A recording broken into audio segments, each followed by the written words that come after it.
中药没有按时吃，他奶奶心疼他，把他中药给倒了，然后我跟他奶奶吵了一架。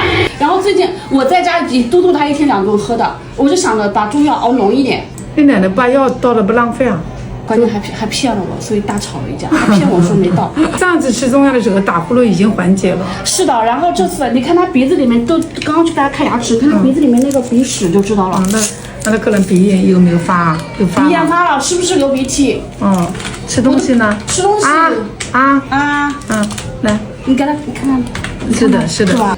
呼噜声大不大？我觉得有点大。吃饭一般般，大便好吗？大便正常的，他中药如果我一份是熬成150到180毫升，他如果都喝下去，他就难受，他就想呕。那你就把它熬成膏吧，熬成膏一直30几毫升，然后用开水兑一点，把它化开就可以了。